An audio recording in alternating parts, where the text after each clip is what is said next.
When a centuries-old royal emerald tiara, once worn by Queen Alexandra herself, quietly vanished from public view, few believed it would ever return. Sensing but their behind gravity, closed palace doors, a stunning power play was already in motion. And at its began to center, notice the subtle Princess changes Anne, too. acting not Charles's as the king's distance sister, grew. but as a silent There was guardian no of laughter, legacy, and no Catherine, nostalgia. the woman she once questioned, now summoned for something far greater than But jewels. Anne was no fool. Before we She go called in deeper an old into what friend, this really now means retired for the from royal British family, intelligence, to make sweep sure her to home and subscribe devices. so you don't miss a single update. The tiara hadn't been seen since the watching twilight her every years move. of Queen Elizabeth The first II's sign reign. came subtly. Whispers Her in the personal palace phone, one corridors used spoke strictly of it for being family locked away, communication, began to not for click and echo safekeeping, during calls. but for Brand's timing for a choices are moment so that would influential test the that monarchy's the soul. sales boost they generate Some is claimed called- it was sent That night, abroad. the foundations Others of said the it was monarchy began to dismantled, tremble, but none were true. and Anne realized Buried her brother. beneath layers of vault protection, listed only as Item 453L, in a sealed inventory known only to two people, Queen Elizabeth and her daughter Anne, it had become more than a relic. Inside was only a It name, had become Timothy a test, Radcliffe, a Diana's test of former judgment, private of secretary. readiness, Anne remembered him. and of power. Anne had known of its existence for decades, yet she A never quiet spoke man, of it. fiercely loyal, Not to who vanished Charles, from public life not to after the Royal Diana's Advisory death. Council, not even to Elizabeth's private secretaries. The tiara was not meant for any queen, nor for any consort. A It was chilling meant for the one revelation who of would carry betrayal, both dignity cover-ups, and danger. defiance, who could smile through pain and speak when the palace needed silence. Anne had waited, and watched, and doubted until she saw it. In Catherine, not in her public composure, but in her private suffering. The pressure, the scrutiny, the isolation, Catherine had endured it all. And not once had she broken. King Charles remained silent. Whether he suspected Anne's intentions or had long accepted the deeper protocol of his mother's reign remains unknown. But his absence from the decision to release the tiara spoke louder than any proclamation. What rattled inside us even more was how quickly Anne moved once she made her choice. A letter arrived at Catherine's residence, unsigned but unmistakable in its origin, marked with the royal crest and bearing just 6 words. Windsor. Midnight. Come alone. Catherine obeyed. What awaited her wasn't ceremony. It was something far more intimate. Anne stood alone in a candlelit chamber deep within Windsor's oldest wing. In her hand, a velvet box. Beside her, a folded parchment aged with frayed edges, marked, "From the Matriarch's Archive." Its seal? Elizabeth's. Never broken. Never read by the king. Only Anne had been permitted to see its contents. And now, without preamble, she passed it to Catherine. There were no titles spoken, no cameras, no audience, just 2 women, one a future queen, the other a daughter of the last. But what Catherine didn't know, what none of them knew, was that Anne wasn't merely delivering a gift. She was awakening a prophecy sealed in emeralds and sorrow. Buried deep in the royal archives lies the forgotten story of Queen Alexandra's emerald tiara, commissioned not merely for opulence, but for power. Passed in silence from queen to queen, the tiara was said to hold not only jewels, but judgment. And its reappearance now? No coincidence. It signals a seismic return to forgotten codes of queenship, and Anne knew exactly what that meant. Long before it vanished from public view, the emerald tiara had already outlived empires and exiles. Its stones were no ordinary gems, they were diplomatic gifts from Russian royals during a time when alliances were sewn not through treaties, but through blood and bridal veils. Queen Alexandra, known for her elegance and icy resolve, had them set into a design that reflected not only her lineage, but her quiet dominance within the palace. Unlike the more flamboyant tiaras passed between ceremonial heads, this one was reserved, private.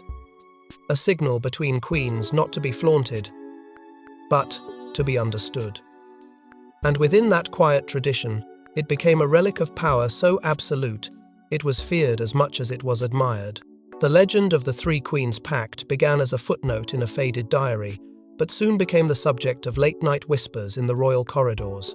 Victoria, Alexandra, and Mary, each a force in her own right, had allegedly met in secret, vowing to safeguard their reigns from being diminished by male heirs or diluted by political shifts.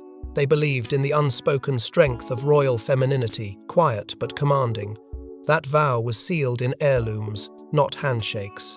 The emerald tiara was the centerpiece of that pact, its presence a living contract that no man could challenge. When Queen Mary wore it last, at the funeral of a foreign sovereign, it was said that she wept not for the deceased, but for what the tiara meant she must protect. Then, it vanished. Officially, it was moved into storage. But the Royal Collection catalogue never recorded its transfer. No curator could account for it. Some believed it had been buried with Queen Mary. Others claimed it had been dismantled and sold in secret to fund war efforts.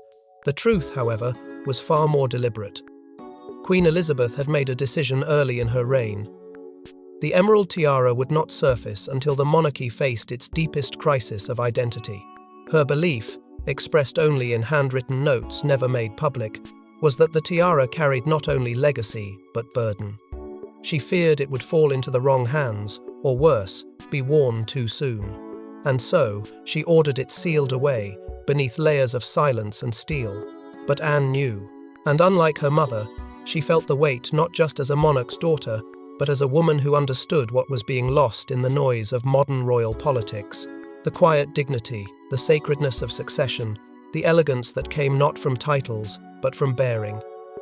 As Charles's reign unfolded with controversy, and Camilla's rise rattled old traditions, Anne watched closely. But her thoughts drifted not to them but to Catherine, to the one who never demanded anything, and yet bore everything. And it was there, in that tension, that Anne's decision took root, to give what was once kept, to awaken what was once buried. But if the tiara signaled legacy, the way it was delivered by hand, by Anne meant only one thing. Catherine was no longer merely consort, she was now something else entirely. Long before Charles took the throne, Princess Anne made a vow, an oath sealed in Queen Elizabeth's final hours. A promise not to the crown, but to the future of the monarchy's soul. And when Anne placed that tiara upon Catherine's head, she wasn't just honouring a tradition, she was fulfilling the most personal, most sacred promise of her life. In those final days at Balmoral, while the world waited and speculated, Anne remained at her mother's side. The palace was thick with quiet grief. But behind the curtains, something more deliberate was unfolding. Queen Elizabeth had not come to the end unprepared. She had written countless letters, most to be opened upon her death, but only one was sealed in wax, marked with her personal crest, and given directly to Anne without explanation, without ceremony. "You'll know when it's time," the Queen had whispered. Anne, always the stoic, accepted it in silence. She tucked the letter into her pocket and left the room with tears welling in her eyes for the first time in decades. That same evening, before the Queen lost consciousness for the final time, she spoke a sentence Anne would never forget. "The one with the strength will not sit on the throne, but she must guard it." No name was mentioned, but the weight of those words stayed with Anne like a haunting. For months, she said nothing. Watched, waited, questioned herself, and quietly judged those around her. Camilla was growing louder, Charles more fragile.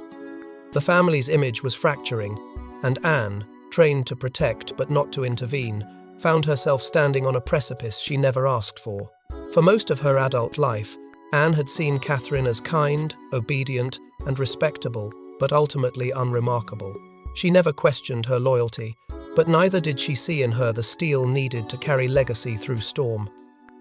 That changed with one letter, a handwritten note, folded and slid under Anne's door the night after Elizabeth's funeral. It was from Catherine. Not a plea for sympathy or a call for alliance, but a quiet, aching confession of doubt, grief, and responsibility. She asked how Anne carried the weight when no one else could see it. And in that letter, Anne saw not weakness but understanding, a reflection of her own silent burdens. It wasn't a single moment that made Anne choose Catherine. It was dozens. Charles's erratic decisions in council, Camilla's rising insistence on ceremonial control, the royal advisory, board shifting beneath Anne's feet. None of them seemed to understand that the monarchy was not merely pageantry, it was endurance. And Catherine, who had endured in silence, had begun to resemble something Anne hadn't seen in years, strength wrapped in humility. That's when Anne opened the letter, the one from her mother. The instructions were not loud or regal. They were intimate, even fragile. A list, a name, a sentence. If you must choose, let it be her. Placing the tiara was not an act of show. It was Anne's reckoning.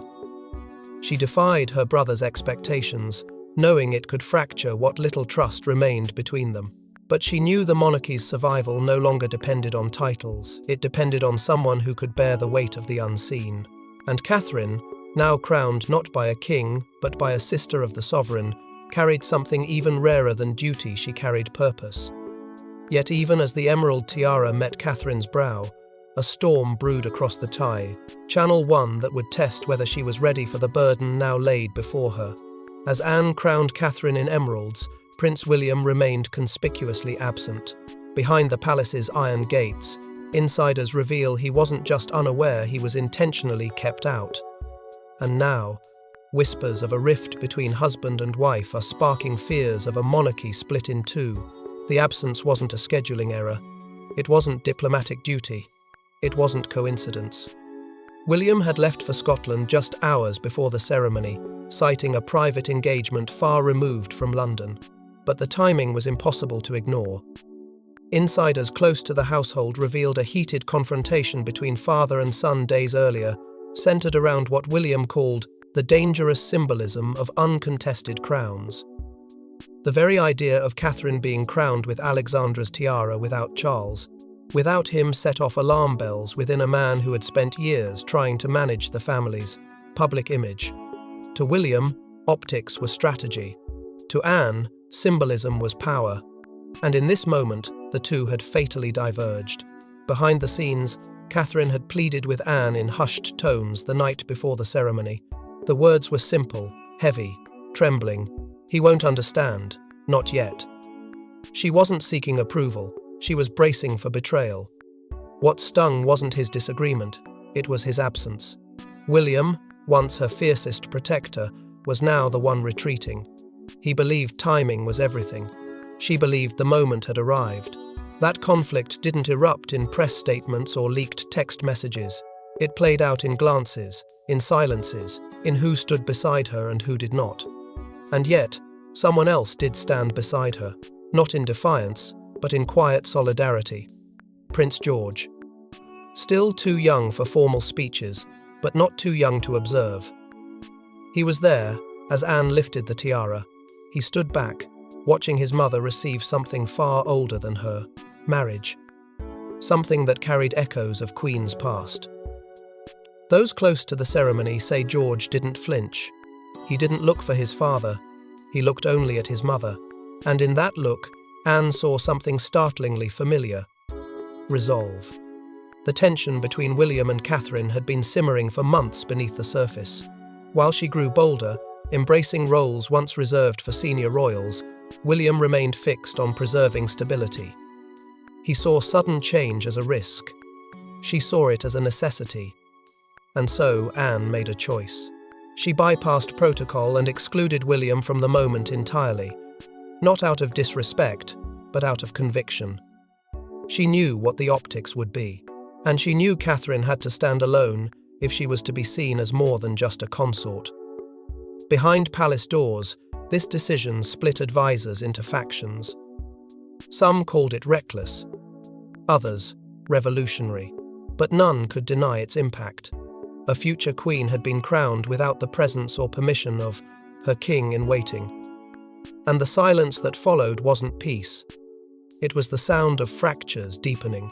But even as internal silence reigned, external forces had already taken notice, and one woman, long excluded from such rituals, prepared her return. When Queen Camilla saw the emerald tiara atop Catherine's head, placed not by her husband the king, but by Anne, she knew the symbolism was no accident. A cold fury overtook Clarence House, and in a single call to her private secretary, Camilla activated an old plan, Operation Swan, a countermeasure designed to remind everyone exactly who was queen. The portraits were released before dawn. Catherine, regal and poised, the ancient emeralds catching every headline and every public heart. Not a word was spoken, but the message was deafening. This was not merely a tribute, it was a transformation. Within the hour, Clarence's house erupted. Camilla, already bristling from months of subtle sidelining, stared at the images in silence before, erupting in rage. Charles, still unaware of the precise choreography behind the event, tried to diffuse the moment with vague words about family unity. But Camilla wouldn't be soothed. "You let her take my place before the nation," she reportedly shouted. "You allowed it. Or worse, you ignored it." Operation Swan had been drafted in secret years earlier by Camilla's closest advisors, an emergency image overhaul protocol, never before activated, designed to reinforce her stature through a barrage of public engagements, press manipulation, and symbolic visibility. Camilla ordered its immediate resurrection. Her team scrambled into motion. Photo shoots were scheduled, speeches rewritten. Every pearl, every brooch, every expression recalibrated to remind Britain of her crown. But she wasn't done. She needed a grander strike, and so she arranged for a reappearance on the world stage, at a diplomatic state banquet in Vienna, adorned in one of the most controversial royal heirlooms left in her possession, Queen Mary's lesser-known emerald necklace, long believed to be a sister piece to Alexandra's tiara. If Catherine had claimed the crown, Camilla would reclaim the legacy. What Camilla did not anticipate, however, was Anne's quiet but pointed rebellion. When Camilla extended a formal invitation to Anne, expecting her presence at the Vienna banquet to signal unity, the Princess Royal declined without hesitation. No explanation, no apology, just silence. Within days, tabloids caught wind of it. Rift at the top? They questioned. But the real blow came next, not from Catherine, but from the palace's own walls. Aides, fed up with Camilla's mounting pressure, leaked internal footage to the press. It was the moment the tiara was placed, Anne's hand lingering over Catherine's crown, her eyes filled with something between reverence and regret. The footage was never meant to be seen, but once it was, the public had already chosen their Queen of Hearts. Within days, Camilla's PR campaign stumbled. The press refused to shift focus. Foreign dignitaries cancelled interviews. Even some Commonwealth leaders commented indirectly on the unexpected grace of the Princess of Wales. Inside Buckingham Palace, the tension rippled like thunder. But the most devastating moment wasn't captured in any headline. It came in the form of a question posed by a senior courtier to Camilla in private. "Are you fighting for your image, or are you fighting against the inevitable?" But before Camilla could execute her revenge in full, Catherine made a move no one expected, and it sent shockwaves through every wing of the palace. 2 days after receiving the tiara, Catherine vanished from public view, only to be spotted entering Sandringham alone, under heavy protection. Inside those historic walls, she met not with family, but with 4 anonymous figures tied to Queen Elizabeth's private network. And what they revealed to her changed everything. There was no scheduled appearance, no notice to the press, and no explanation from the palace. Only a sudden shift in security around the Sandringham estate and a complete blackout of media access. Even senior aides were caught off guard. Catherine had slipped away from the capital without William, without a formal entourage, and without explanation. What followed inside the estate was not a ceremonial meeting, but something far more clandestine. She was escorted through back corridors of the house to a secluded study never referenced in any official royal tour. There, seated in silence, were 4 individuals, elderly, composed, and bound not by title, but by loyalty to Queen Elizabeth II. They were known within the palace only by whispers, the 4 keepers. For decades, the keepers had operated beneath the surface of the monarchy. They weren't advisors in the public sense. They were confidants, guardians of sacred protocols, and custodians of instructions meant to survive any sovereign's death. Elizabeth had relied on them not for statecraft but for truth, and now their presence meant only one thing. The time had come to reveal what the Queen had kept hidden even from her son. They handed Catherine a sealed document, its parchment yellowed and marked with the insignia of the late Queen herself. The title read, "The Crown's Clarion." On the eventual transfer of moral sovereignty. As she opened it, Catherine's hands trembled. The contents were brief, less than 2 pages, but every word landed like thunder. Queen Elizabeth, years before her death, had written a private decree invoking the ancient dual stewardship protocol, a long-forgotten clause last referenced during the reign of Queen Victoria. It separated the concept of rule into 2 realms: crown authority, held by the monarch, and moral sovereignty, bestowed upon one chosen to embody the conscience of the nation. Catherine had been named as the next steward of the people's soul. It was not a title. It was a mantle, and it had never been made public. She broke down, not from fear, but from weight. The weight of what had been quietly prepared for her, without her knowledge, by a queen who had never spoken the words aloud. She remembered every encounter with Elizabeth, each glance, each veiled compliment, each test of restraint, and suddenly, they all made sense. This wasn't just about inheritance, it was about preservation, and it had been in motion long before Charles ever wore the crown. But the most haunting revelation came at the end of the document. A second signature. Faint, almost reluctant. Anne, dated 3 years before Elizabeth's death. It was confirmation that Anne hadn't merely believed in her. She had known. She had prepared. She had waited. And now Catherine understood the full scale of what had been placed upon her, not a crown, but a covenant. But as Catherine absorbed her new identity, a final test emerged, one she never saw coming, and it came wearing velvet and betrayal. King Charles summoned Catherine to Highgrove not as father-in-law, but as sovereign. There, he issued a velvet-bound ultimatum: return the tiara, renounce Anne's ceremony, or prepare for formal consequences. What unfolded next was not a negotiation, but a quiet declaration of war within Britain's most sacred family. The invitation came cloaked in civility, but Catherine recognized the tone. It was not a request, it was a summons. Behind the manicured hedges and ancestral walls of Highgrove, Charles waited with the weight of monarchy pressing down on him. Whispers from courtiers, letters from foreign dignitaries, even hushed concern from the Archbishop of Canterbury had created a pressure that now boiled over in private. Catherine's ascension, though unofficial, had ignited something the king feared more than rebellion momentum. In closed-door conversations, he had already labelled the tiara event a crisis of optics and spoke of the need for containment and correction. But no decree could match the surge of public emotion, and Charles knew he was losing grip not over power, but perception. When she entered the room, the tension was suffocating. No embrace, no warmth, only a velvet box placed carefully on the table between them. It echoed the very same material used in historic proclamations, soft to the eye, but merciless in intent. Inside the box was a letter bearing the royal crest. Its contents were simple, brutal. Return the tiara to the vault, declare Anne's gesture unofficial, and issue a statement reaffirming the king and queen as the monarchy's only ceremonial authorities. A gesture of unity, Charles called it, but Catherine knew better. It was erasure, not of the ceremony but of the silent legacy that came with it. She never opened the letter. Instead, she slid the box back across the table without a word. For a moment, Charles stared at her, waiting for an answer. What he received was far more dangerous.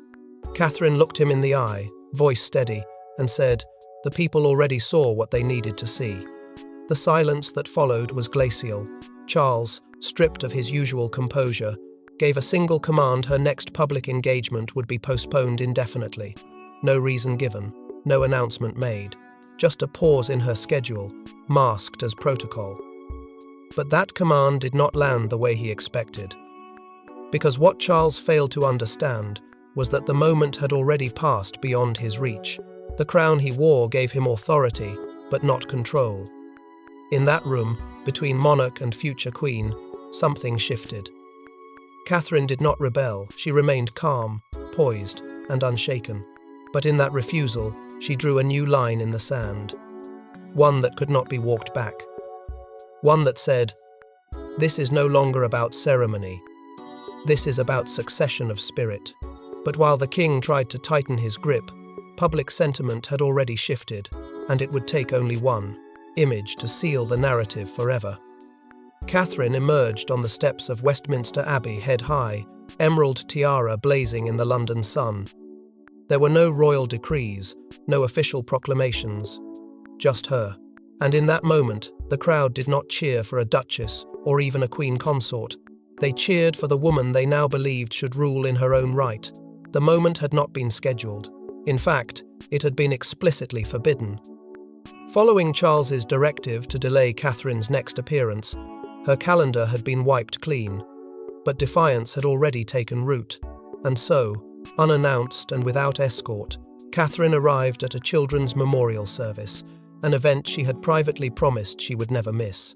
What no one expected, not even her most loyal aides, was what she wore: the emerald tiara, Alexandra's legacy, Anne's signal, Elizabeth's silent prophecy, worn not in secrecy, but under the full blaze of public daylight.